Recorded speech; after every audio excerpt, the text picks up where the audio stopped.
Hello everyone, welcome to a very special episode of All American Rowing, proudly sponsored by WinTech and King Racing, live from Henley upon Thames. I'm Fergus Mainland and I am delighted to be joined by Matt Russell of TBC Racing, Mike Wallin from Chicago and Mike Vertullo of Winter Park. Gentlemen, welcome to Henley. For both of you, it's your first time here with your programmes. Mike, not the first time here for you, but Mike, you're a veteran of Henley Royal Regatta at this point. What's it like to be back? Yeah, it's great to be back. I mean, we were fortunate to come on over in 2022, 23, 24, took last year off, and, back here in 26 with a lot more American crews. It's a lot of fun, to work with these guys. Yeah, and Mike, is just as we were chit-chatting beforehand, it's your first time here with Chicago, but not your first time here racing at Henley. Yeah, I competed here in high school in 1999. Was an amazing experience then, and it's an amazing experience as a coach to bring your athletes back here and watch them go through the same process and be blown away by just how big the event is. What's changed in the 27 years since it was that you were last here? I didn't do a really good job of remembering things when I was 18, so I don't know how perfectly I could describe that, but so in many ways it's new again for me too, but I just think compared to any other regatta in the world, whether it's world championship, national championship, or just something local, it's pretty clear right away, the just magnitude of the event and how much it means to the town. And I would say one thing that I really remembered coming over here in high school was it was the first time in my life as a rower that I felt like rowing was the it sport, the cool sport, the sport everybody cared about. I think we're still trying to grow the popularity in the States, certainly making progress, but there's nothing over there that feels like this. And Matt, have you and your crew sort of had a bit of a pinch me, like wow moment? Quite often it'll be as you're coming over the bridge for the first time. Have you? Yeah, had that absolutely. It's really an amazing thing, and I've been coaching for 35 years, and this is my first trip here too, along with the girls, and it's just an amazing experience to be here. The girls are just sort of beside themselves. We had to take the first 2 days with them just heads out of the boat, just kind of looking around, taking it all in before we could really dial into what we were training for here, and now they're on a good pace. But yeah, this is just a fantastic rowing experience. A friend of mine, Malcolm Dahlgren, described it as rowing Disney World, and it is. It's just great. Like, this is a fantastic place. It's a fantastic event. Yeah, Mike, what advice would you give to people? Is there things that you must do in Henley, or things that you need to tick off whilst you're here in the UK? Yeah, I think I've learned through the years, athlete management is obviously key. Keeping the athletes off their feet. Maybe not taking them to London the Saturday before the regatta starts. I think we learned that after the first year, and I maybe pass that on to my colleagues. Just keeping the athletes off their feet. This year we had a lot of heat for the first week. Coming out of youth nationals, I think maybe the Chicagoans and the DC guys were a little bit more prepared than we've Florida people. We've had it all year, but that was a good prep here. But the first week here was really tough on the kids. There's not a lot of AC in the UK. we don't do AC here. It's not a thing. Yeah. Take me back then to the US, because we've had the big climax of the season at youth nationals. I mean, Mike, let's start with you first of all from Chicago. What's the season been like for you back home, and why come to Henley this year? I think coming into the season we knew we would be fast. I think it was a little bit of an unknown, how fast we would be. The prior year we had a really, really young crew, like freshmen in the varsity, and sophomores in the varsity, and I think they were put in positions, to where they were a little too young to be as fast as they needed to be an elite American program. And we had 3 results that we lost by 0.2 that literally would have made it, a banner season. And so it was a bit of waiting and watching and seeing, did that, break their spirits, or did it fire them up? And it was really great to see that it fired them up. And they trained really hard, and we started performing well in some big races, and said, this crew could be the crew that's worth taking over there to make our debut. And the season went really well. We won our regional. We ended up getting second at nationals. And it was I thought it was a really deep field. I thought it was a deeper field than some of the past couple of years. A lot of great crews there, and we were one of them, and we want to come over here and see how we do against some of those same crews, and obviously some of the great British crews as well. And what's it like trying to keep that momentum going from youth nationals through to Henley Royal? Some challenges. We were only really home for a week before we came here, so there wasn't really a lot of time to stop and think about what we had done in Florida, and it was more like we got to get on to the next thing. So we had a week of training. We changed some stuff about the way we were racing. We do row in a river, so we made sure to do all of our pieces upstream, things like that. We had different opponents every day, so it wasn't just racing your JV over and over again. We had guys crews come out, we had mixed boats come out, just kind of every day. You don't know how fast this crew. We didn't know either, because we were literally throwing it together. There'd be 4 guys in there, 4 girls in there. Is it faster than a girls' 8? I don't know, and we would find out on race day. So that was pretty much, I think, the best preparation we could do for that short amount of time. And now we're over here and taking all this in, trying to learn the course and get used to it and get ready to race. And Matt, what goes into putting a trip like this together? Because I appreciate, for a first time, there might be challenges to convince parents or other people to pull this one off. Yeah, so this is our 4th spring season for TBC Racing. We've gone summers and falls in the past, but this is the 4th year that we've had a year-round program. And so we knew that we had some good speed going into this, and these were young girls that were kind of been growing over the last 4 years and really developing. And so we sort of had it in the back of our head that this would probably be the year to start looking at something like this. And so we were sort of dabbling around with the planning of it, and then as the season progressed, then we won a couple, and we were pretty competitive in a couple races, and the speed was getting there. We started in San Diego, and we had a couple.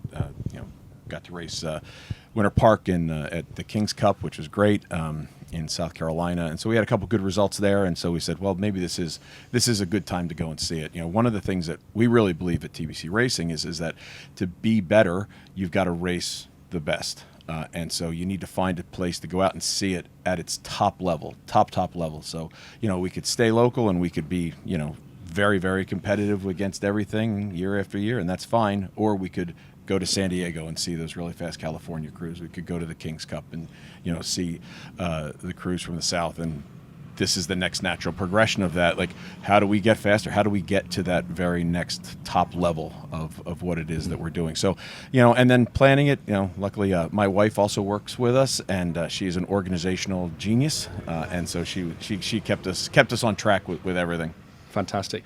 And I'd love to hear from all 3 of you, but Mike, perhaps you first of all, because you've been over a number of times and competed here. But we look on and we look particularly at the youth nationals field this year, and we've been so impressed with the standard across the sweeper and across the sculling. And when we get a field like the American field that we've got coming across this year, we're like, wow, this is going to be a really exciting Henley. Are you guys, how conscious are you of what's going on in the UK? Are you fully up to speed on everything? And what have you made of the UK scene this year? I'm pretty much a crew nerd. I'll admit that. I check out all your events over here. We looked at the national schools, looked at those results. We were fortunate to be here on Sunday. So as tired as I was, I came over and watched the finals of the women's Henley. So I have a pretty good idea of who's fast, and it's the usual suspects that are out there. And I think the seeding that came out, the draw that came out, is pretty fair, spread across between internationals and the UK crews. So it should be a great event, the Prince Philip. Yeah, but it must excite you as well to have a real strength and depth from the US making the whole trip across with you. Yeah, this is the most junior crews, at least on the girls' 8 side, that we brought over. There's 6 of us that were at youth nationals and some pretty tight racing. So I expect it to be a really good event. Yeah, looking forward to competing against these guys and the top from the UK. And are you crew nerds as well? Are you fully up to date on everything that's been going on this side of the pond? Probably not as much, no. No, I mean, I try to keep my head just on what we're doing and not, like, do I know Ship Lake's very good? Yes. Do I know St. Edward's very good? Yes. Is Headington very good? Yes. Henley Rowing Club? Yes. It's hard to think that any crew here is not very good, and I think I was joking about my own mishap in 1999, thinking we were on our way to the next round and took a crew for granted and got knocked out. So I'm just trying to keep it there. I know that there's so much I don't know about this, and I'm trying not to let that really affect my mindset or the rowers' mindsets. We're just keeping it pretty basic. It's water. We have oars and a boat, and we're going to pull really hard and stay together. And if somebody can overpower that and beat that, our hats off to them. And if not, we're going to give them everything we have. Yeah. And Matt, is Henley something that we've obviously had the broadcast now for about 10, 11 years now. Is it something you've watched from afar? And if so, is there, obviously the crews, your crews who are racing, will be keeping a close eye on them. But what else do you look forward to when it comes to Henley? Some of the racing? I'm a crew nerd like Mike over there. So we did a deep dive into all the competition. Sort of once we figured it out, and we had to go through the qualifying round, which was great for us. Kind of got us an extra race on the race course. They could see it. The kids could compete in it. We were pretty happy about that, being able to do that before the start of the regular event. So that was really good for us. But all the crews here are really fantastic. And I like just sitting on the side of the river, just watching all of the really excellent rowing going by. Boy, it's really great. And I like watching the big boats go really fast. So I'm excited for the men's eights. I do have a lot of crew nerds that are helping me, though. So okay. I'm leaning on them for that aspect. Surrounded by knowledge. Yes. Yeah. Yes. Fantastic. And Matt, when it comes to you talked about sort of what it's like to pull a trip like this off. Equipment wise, that must be. I mean, you can't just put a boat on a plane to come across. Talk to me about some of the logistical challenges that go into pulling off something like this. Yeah. So, we wound up with we have great partners. We have great partners in WinTech and King. So I called Greg King. I said, "Yep, we're going to go." And so he put us in touch with Jack and the guys over here in the UK, and they helped us sort out an excellent boat, and the Concept 2 guys helped us sort out oars. So they were all here, and they were on our rack and waiting for us when we got here. So that actually, the equipment part of it was actually the easiest part of it. Brent and Greg helped us rig the 8 and the spare pair that we have, which is also excellent. So that actually made this part. That was the easiest part of the trip.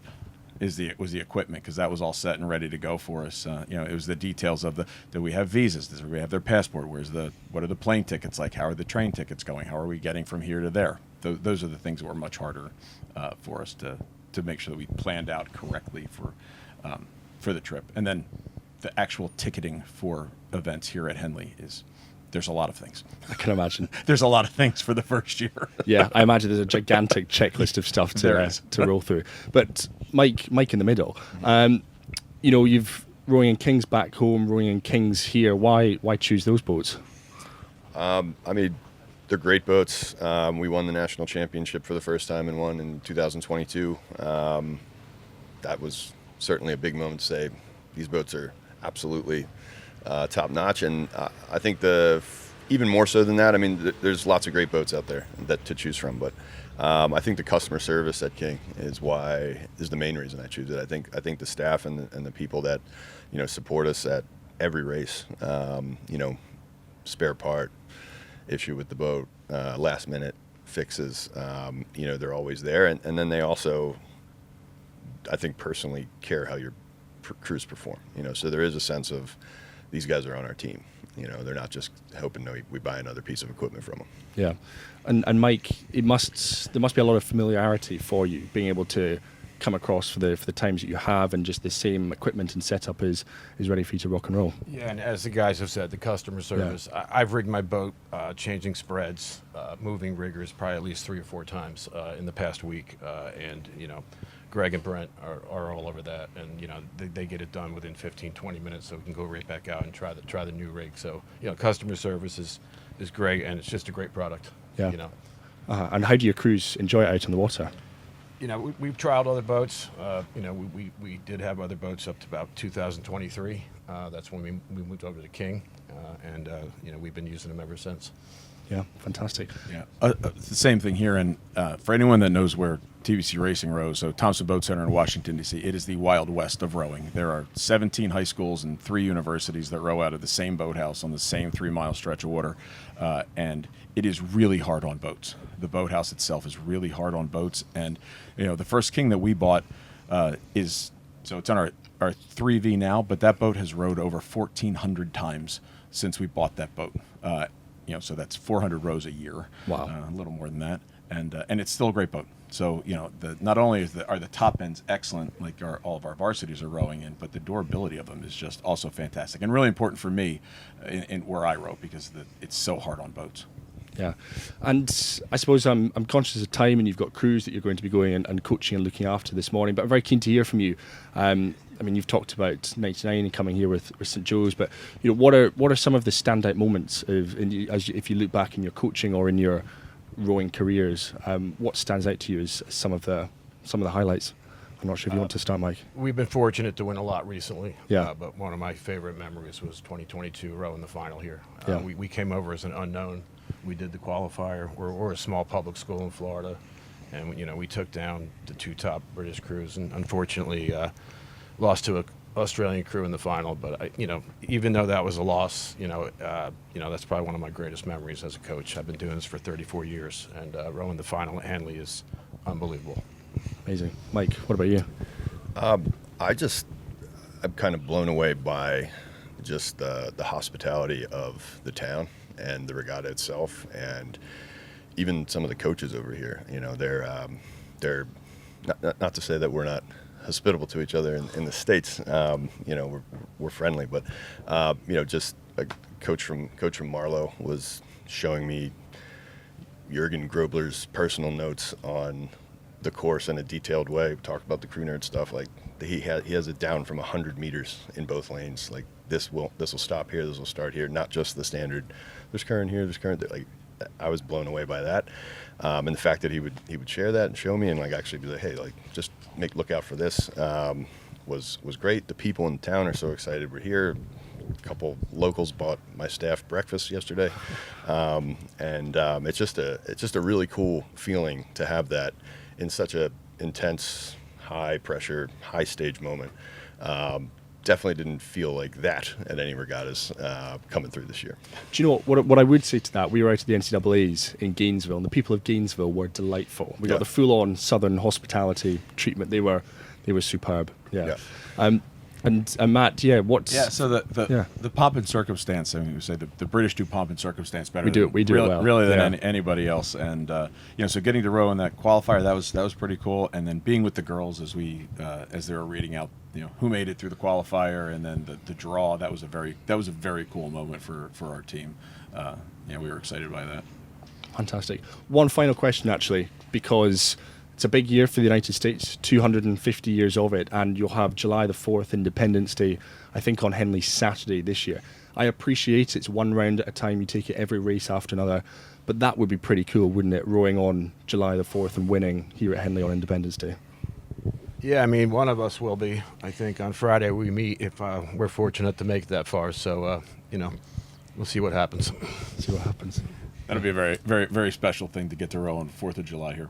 Yeah, I think everybody's thinking about how cool that would be, I hope there's American crews racing that day. Yeah, fingers crossed. Well, gentlemen, thank you so much. It's been a pleasure to chat, and very best of luck to all of your crews who are racing across Henley Royal Regatta. And yes, here's hoping we've got them racing on July the 4th as well. This has been a very special episode of All American Rowing live from Henley upon Thames, just the day before Henley Royal Regatta kicks off. This episode has been proudly sponsored by WinTech and King Racing, and we'll see you next time for the next instalment of All American Rowing.